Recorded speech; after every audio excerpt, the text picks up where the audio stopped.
opinions expressed in the following program are not necessarily those of Shaw Cable Systems or of the station. Through our access policy, we provide the opportunity for community groups and individuals to express their points of view.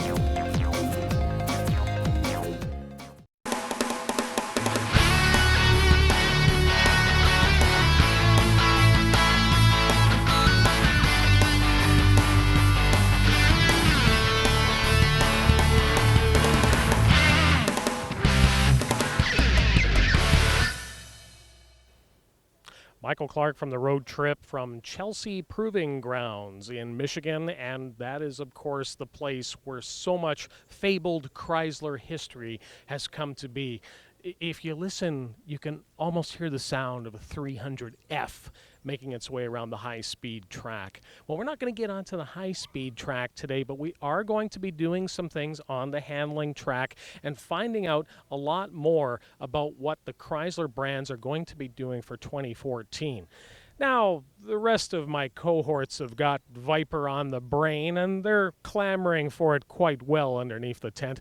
But let's talk about practical performance, and that brings us to the Dodge Dart in GT trim.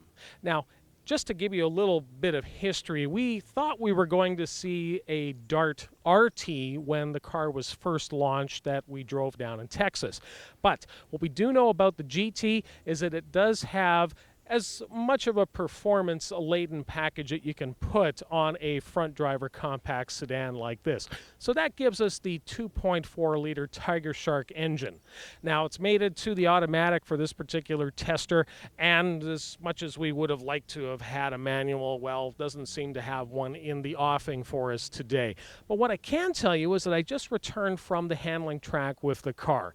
And when it comes to what they've been able to do with the turn-in, with the taut suspension, it's actually doing quite well. And the one thing I wanted to point out is that even if you're just a seasoned novice when it comes to driving a performance vehicle, you'd be surprised how well the Dodge Dart GT does in an autocross setting. Not to mention the fact that it still has all the practicality that has been introduced with the Dart. One of the coolest things I've seen, and it comes from other Chrysler products, is that little cubby hole that exists beneath the passenger side seat up front. So when you factor in the rest of the cool factor of Dart, even if it's not GT, I would even go as far as to say you may want to consider the Rally with the 1.4 multi-air turbo. And that's definitely been one of our favorites as a nice middle-of-the-road choosing for something in the Dart brand. Well, folks, the road trip has just had the chance at the Chelsea Proving Grounds to take the Dodge Charger Pursuit, as it's known in the U.S., and the Enforcer in Canada for some hot laps. And I'm joined now by Todd Pivovar. He is the go-to when it comes to the Dodge Charger in the police applications. Todd, I want to thank you for joining us today here at Chelsea. Thank you. Welcome to the Chelsea Proving Grounds.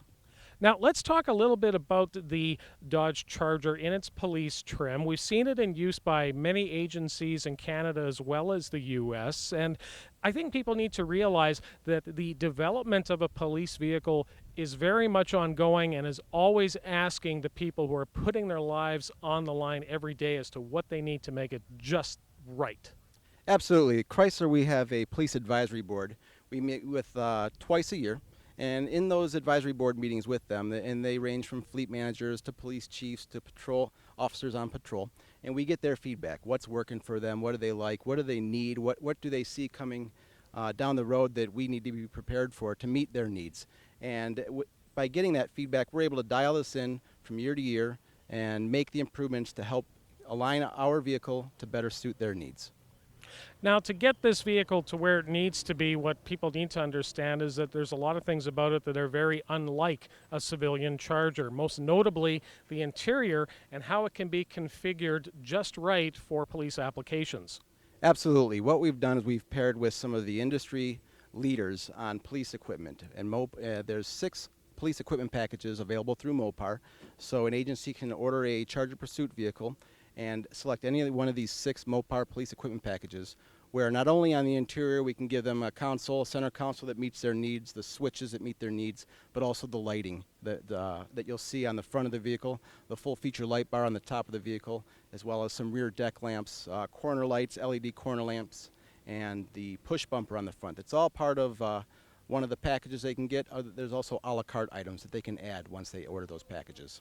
Well, the one thing I noticed too in taking a look at the vehicle is the high use of LED in practically every form of light here, including the spot lamps as well as the takedown lamps up top, and not to mention the fact that you're also running a lot more lower profile lamps. But I have to tell you, in Michigan, they still like running those old cherry balls on top.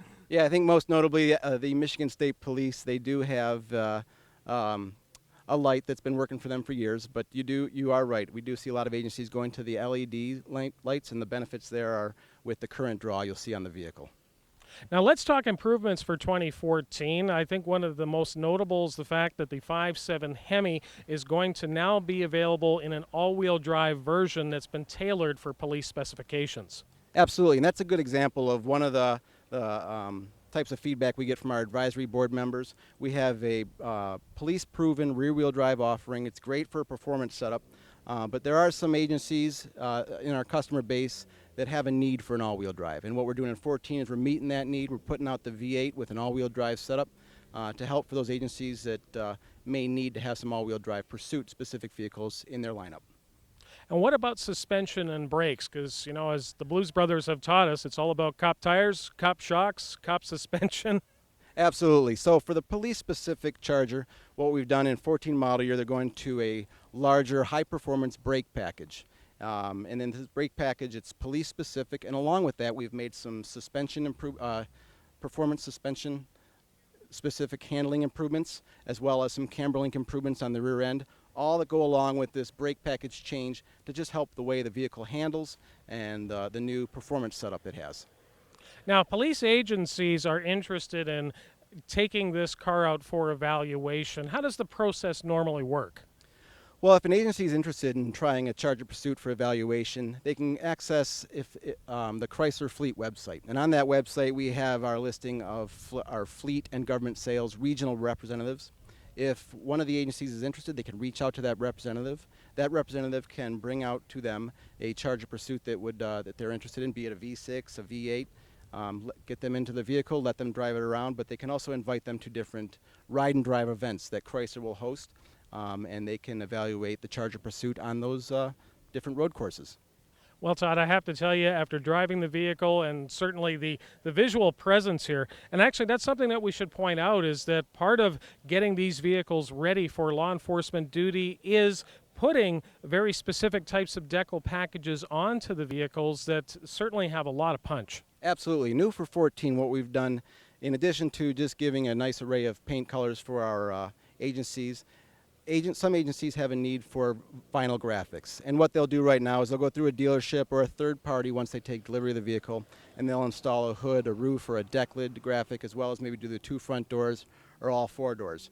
In 14 model year, paired up with Mopar and Crown International or Crown North America, we can sell the graphics package to them when they spec out that vehicle, and when that vehicle is delivered to the dealership, those vinyl graphics will be there ready to go, and they'll be all part of the Mopar warranty.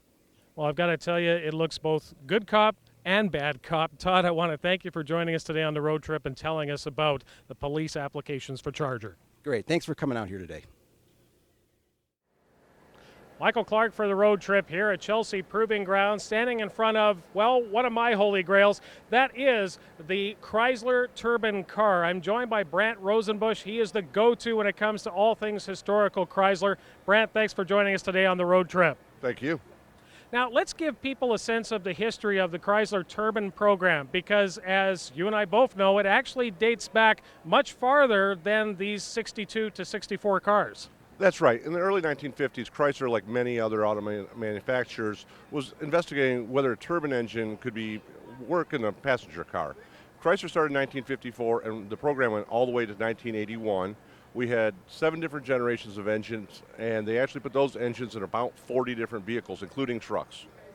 Now, it's important to note that this particular vehicle behind us is actually one of the few running examples that still exist. Yeah, from my understanding, there's 3 that run. Chrysler owns 2 of them, and Jay Leno also owns one of these vehicles. So there's very few. There's only 9 left of the 50 that were built, and actually the rest of those were destroyed here at the Chelsea Proving Grounds because the bodies were built by Ghia of Italy, and because of import taxes, Chrysler crushed all of those so they wouldn't be hit with those taxes. So these cars were basically destroyed because of wanting to save a dollar. Well, yeah, I mean, it was a business decision. Luckily, I mean, there are 9 of them left, and that's a pretty good ratio. But the interesting part of these vehicles is that they were given out to the general public. People wrote in unsolicited to Chrysler saying, if you guys build that, I want to drive it. So 250 families around the country were given 3-month test drives. They took them home, drove them every day, just had to write a report when they were done, and Chrysler got their feedback. So it was a really great marketing campaign along with it, too. A lot of people aren't aware that the turbine program actually carried on much later, and in fact even into the early 1980s. That's right. We ended up putting the turbine engines in Diplomats and Furies, and the last 2 vehicles were a Murata and a LeBaron, which were beautiful vehicles with the last 2 generations of engine in them. So we did our best to get that technology out there. Unfortunately, at the end of the day, it wasn't any more fuel efficient to drive, it wasn't any more powerful, and the engines were very expensive to manufacture, so it really wasn't feasible. So for maintaining this vehicle today, I think the most important thing to get people to remember is that a turbine engine can run on a variety of fuels. That's right, and that's one of the beauties, and that's one of the things they're trying to develop with this vehicle, the flex fuel of yesteryear, if you will. I could run on almost anything, diesel fuel, leaded fuel, JP4 jet fuel, kerosene. We actually run kerosene in this vehicle. And they did a couple gimmicks where they ran it on some alcohol, straight alcohol, and then also perfume they ran it on. So just a great demonstration on different things that you could run the vehicle on. Now, in the future, this car, as we mentioned, is a runner, it is a driver. So are there additional things that have to be done, and using the maintenance schedule for something like a turbine engine? What type of special things do you have to do to make sure that it's still able to sound like the vacuum cleaner it is? Well, it's actually really easy. We were very fortunate that a gentleman by the name of Bill Carey, who was the service representative, who would go around to the dealers in the 1960s and teach the dealers how to service these when they came to a certain town. He's still around. He helped us out. He taught our mechanics how to maintain these vehicles. The crucial thing is your temperature, because this vehicle runs about 1,500 degrees, 1,350 to 1,500 degrees. You don't want it to go any hotter than that. If you overheat it, it's a catastrophic failure immediately. It's just, you're done. There's no more engines. So besides watching the temperature, it's really, really low maintenance. It's amazing. Well, it's always a thought in our heads as to what that next future engine will be, but I have to tell you, it's been absolutely fantastic to see it, to hear it here at Chelsea Proving Grounds. Brant, I want to thank you for joining us today on the road trip. It's my pleasure, and that's why we have cars like this, so yourself, your viewers, they can come out and see vehicles like this, and we get them out a lot, and so hopefully they'll come to a town near you and you'll get another chance to see one. I'm looking forward to it. Great, thanks. Now, every time we talk to manufacturers about wagons, they always tell us that North Americans don't like wagons. I don't know exactly when we all collectively decided to hate something. Maybe it's got something to do with the fact that North Americans haven't been offered wagons in so long that we somehow have this osmosis into thinking that we would never want to have something like that. Well, let me tell you why you may want to reconsider. Because there's a new wagon. I mean, that's the best thing that I can call the 500L from Fiat. And it's important to note that the Fiat 500L actually shares very little with what you expect to find underneath the Fiat 500, with one key exception. Under the hood, and actually that burble that you heard behind me was the vehicle where you find this hotter 1.4-liter multi-air turbo. That is the 500 Abarth. So you've got a bit of a soul here going on, because remember, the one thing we like about the 1.4-liter multi-air turbo is that unlike some performance-ish engines that tend to popularize the horsepower as opposed to, say, the torque, well, it's torque heavy as opposed to horsepower heavy. And that's something that you're definitely going to notice regardless of whether you go with the automatic or the 6-speed manual.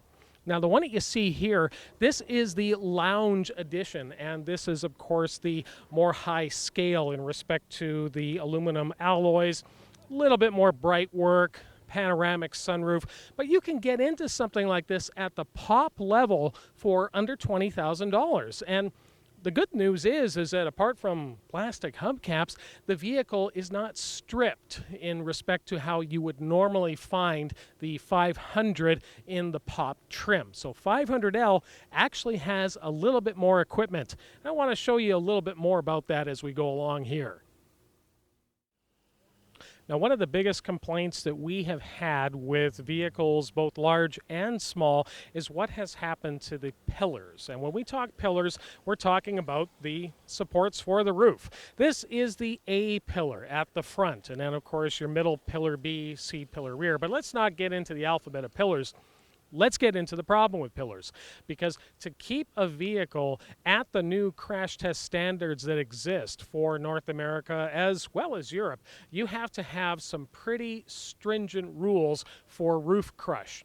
Now, the Insurance Institute for Highway Safety, what they're actually doing is they're taking a hydraulic ram and they're squashing the roof, and they're basically trying to see how much weight it will withstand, because in a rollover event, you're actually going to be adding quite a bit more than just the weight of the vehicle. In fact, with the Insurance Institute for Highway Safety rules, it's about 4 times the vehicle's weight that this structure has to support. So how exactly are they doing it with what appears to be a glass A-pillar? Well, it's a little bit of a hoodwink, and one that's really going to help you when you're winking your eyes out of the front pan of vision. Because what they've done here is they've made the front part of the A-pillar very thin. And this curvature here gives you excellent outward vision, not to mention the fact that it's a fairly high height to the windshield as well as the rest of the daylight opening around the vehicle. Now, where the pillar gets a little thicker is at the rear portion here. But the nice thing about it is that it's moved far back enough that the field of vision that you would be experiencing is not going to get in the way. Some vehicles can actually have A-pillars so thick you could even lose a pedestrian while you're rounding a corner. So make sure that you're looking twice. Now, when you take a look at the 500L, you'll notice, of course, the much higher roof line over the 500 hatch. And, of course, as we mentioned, it's very much on purpose. So much so that in some of the discussions that we had here with some of the design people at Chelsea Proving Grounds, who shall remain nameless and not on the record, have even gone as far as to say that this vehicle almost deserved to have its own name. And we'd have to agree, because the last thing we want to see happen to the Fiat brand now that it's returned to North America so strongly is to pull a Mini. And by Mini, we mean taking the classic Mini, turning it into a coupe, turning it into a roadster, turning it into a paceman, turning it into a blender, turning it into a food processor. As you can see, it's starting to get a little ridiculous for how many things that you can put a Mini badge on. So I would have to say that if they decided to take the 500L and put a completely different name on it, I wouldn't have any problem with it. And I don't think that the buying public would either. I would like to point out that the fit and finish that's been afforded to the inside of the 500L is actually very nicely done. And certainly when you get into things like the Lounge Edition, and it's about as handbaggy as you can imagine, even if it is a knockoff of an expensive Italian brand. But anyway, let's get into the seats. Now, what I do like about the rear seating positions when you get into the 500L is it's very theater style. So it's elevated and definitely still doesn't impact into the headroom area for taller passengers. I mean, well, I consider myself 5'8" and tall, but there's definitely still very good room here. And when you factor in all of the glass area plus the panoramic, it's very much a theater viewing experience, if I can say so myself. But the one thing that I needed to point out here is the capabilities with cargo. And I gotta tell you, I was actually worried at first that the 500L was a 7-passenger, and I'll tell you why. Because what happens when I fold these seats forward, and of course they do lock into this forward position here, you'll notice that the seats are pivoting forward in such a way that's almost asking me to go back there. So we're not saying there couldn't be a 7-passenger, but well, this is definitely a beautiful way of getting seats out of the way. So now you don't have to do it this way. You can also just fold the seat back flat. But it gives you an idea of the different cargo configurations that you can mess with when it comes to the 500L. Now, all you have to do is pop it back into place, flip it back, and you get a little bit of extra recline if you want to have that cozy time, sleepy time comfort for the rear passengers. Now, I would like to point out that the size of the rear window here with the 500L is definitely going to appeal to people who actually like to see out of the vehicle, as opposed to having all the safety nannies do it for you. So this is very much appreciated. Absolutely beautiful for driving. Even with the headrests up, you still got a very good expanse of view to the rear. Now, when I open up the hatch, like so, the first thing you're going to notice is the low load-in height. And on this particular lounge edition, we actually do have a chrome rub strip, very much appreciated.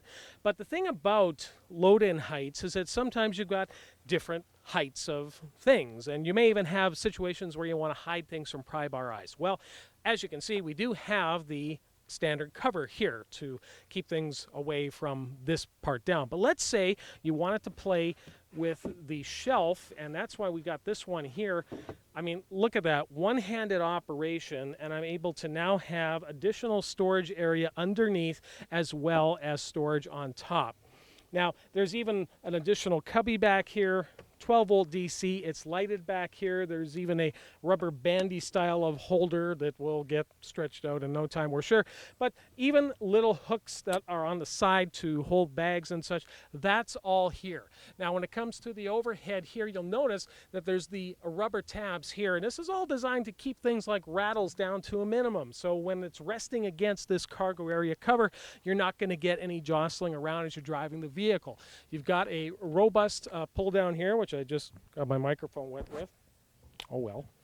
And the one thing I did want to point out is that the fit and finish throughout in respect to sealing up things. You know, I've always got a problem when it comes to manufacturers who don't put proper seam sealing around the edges that rust. Fiat, you are not one of those manufacturers.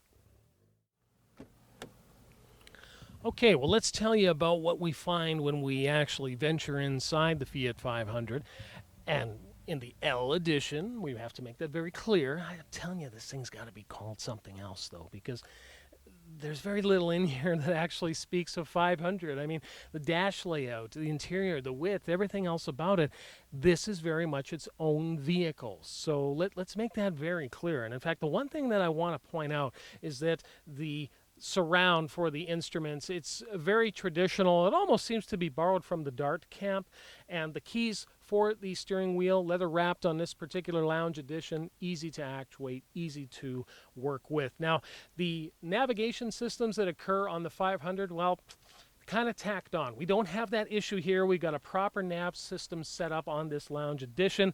We've got the auto climate settings up front, dual zone, and there's even the interface to plug in the SD card, USB, audio auxiliary. It's all there for you. And not to mention the fact that you do have accessible power nearby. The one thing that some people have pointed out who have driven the vehicles, it's got some interesting features. And by that, I mean things like one of the largest parking brake handles we've seen ever. I do like the fact that you can get the armrest out of the way because sometimes you don't want to drive like you're driving a Barca Lounger. There is storage inside, which is appreciated. We'll just leave that back there for the duration of the warranty. You've got the cinchers up front, the rubber ball type cinchers to hold your cups. Good depth for the two front cup holders. Proper dead pedal. This is important. I hate putting my left foot on a piece of carpet. Thank you for giving me a proper one on this particular lounge edition. Now, the other thing, too, is that the additional trimmings that occur, this noggy, leathery texture-y type of material. I mean, I actually have to tell you, I like the base pop edition because it gives you a little bit more of a color splash inside, a little bit more personality for my liking. But I have to tell you, for the interior trimmings for the vehicle, definitely for the class, and definitely for the money, I almost think the 500L is actually going to upstage the 500.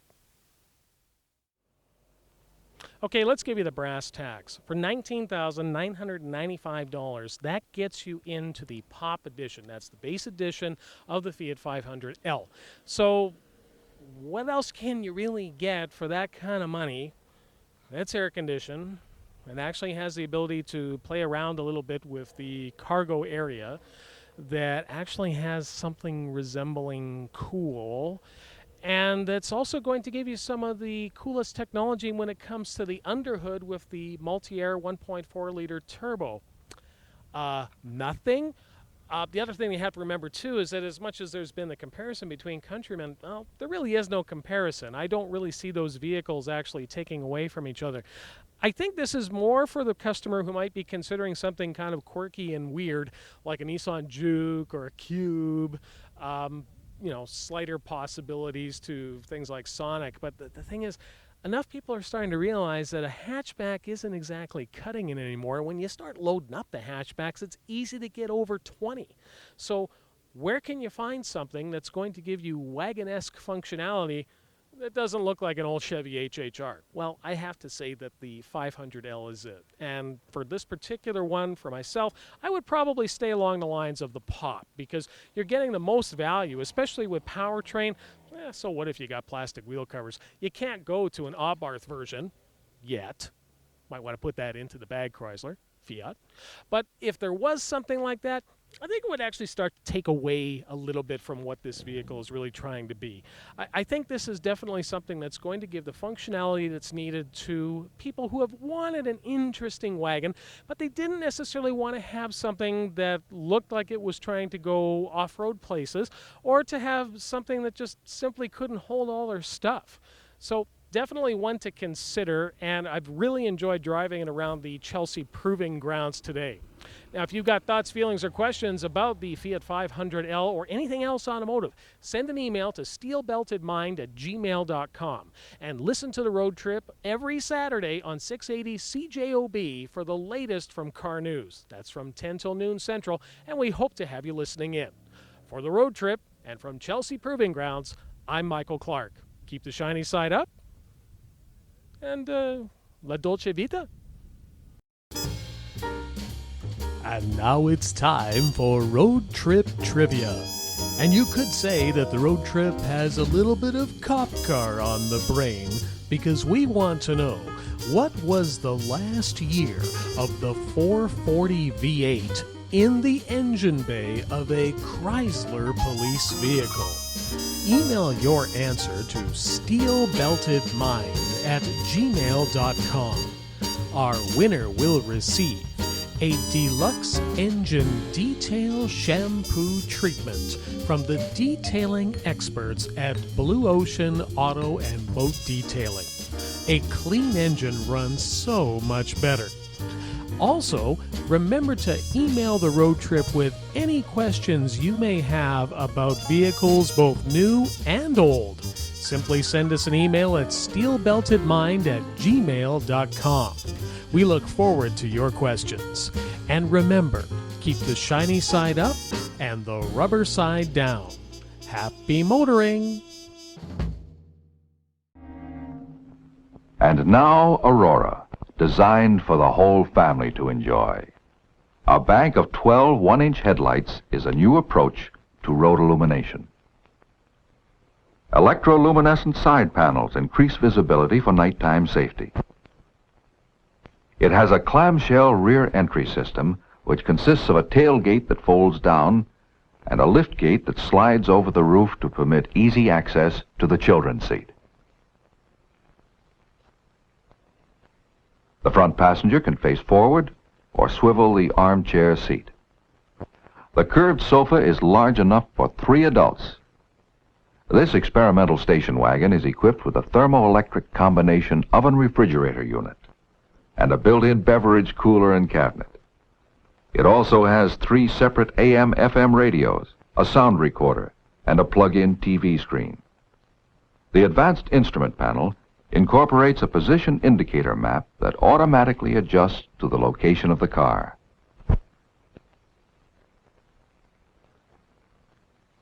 A lane speed panel for expressway driving. A large speedometer with individually illuminated numerals to highlight vehicle speed, and a constant speed control device. The opinions expressed on the program you have just watched are not necessarily those of Shaw Cable Systems or of this station. Through our access policy, we provide the opportunity for community groups and individuals to express their points of view.